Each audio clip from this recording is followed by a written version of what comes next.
talking about burnout here, I'm specifically talking about occupational burnout, the burnout we might experience at work as working professionals. And it's important to distinguish that because there are different types of burnout out there. There's activist burnout, there's parental burnout, there's also academic burnout, which is important to know. Students can burn out, so can interns. I've worked with a lot of people who have burnt out before they even started their career.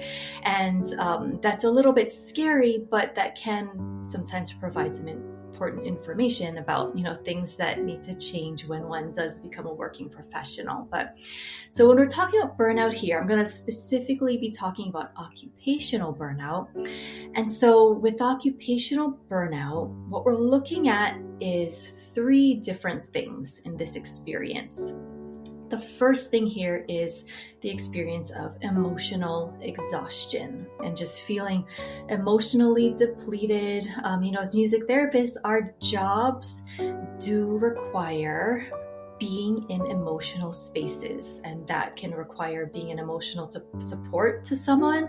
It can also involve, emotional music that we're exposed to, or that, intimate emotional space of music. Music itself is such an emotional experience.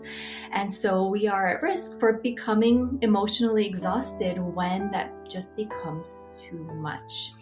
The emotional exhaustion, it usually is the most common and the most, it's just the easiest part of burnout to kind of spot and recognize within ourselves, because we know that feeling of just being sort of depleted emotionally.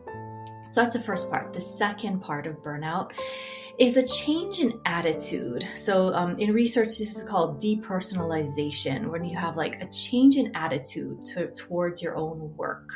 But this can also be a change in attitude towards your own clients or towards yourself. So it can be the feeling of, maybe not having as much passion or love for your work as you used to, or change in attitude towards your clients, or sometimes when someone's experiencing burnout and they're so tired at work, they might feel a little resentful towards their clients because they don't have much to give to them, yet they have to keep giving, and that's so hard. But that change in attitude can be a marker of burnout.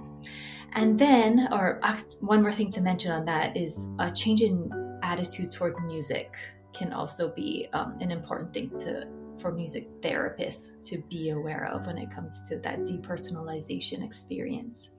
And then the third thing in burnout is a decreased sense of personal accomplishment.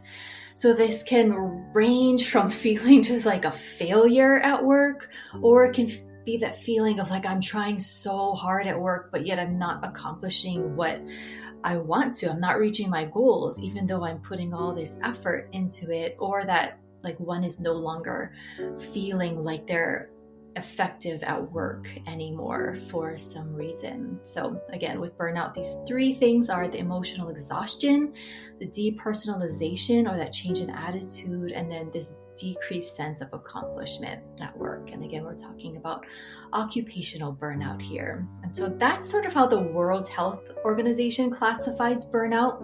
It's classified as a syndrome. So a syndrome is something that just has, a certain amount of symptoms there.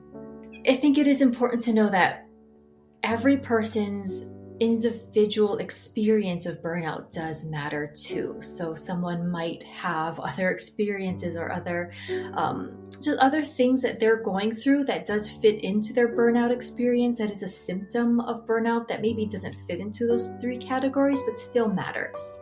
And so we don't want to just say that burnout is just those 3 things. Those are the most common things, but it can encompass a bigger range of experiences. So that's burnout.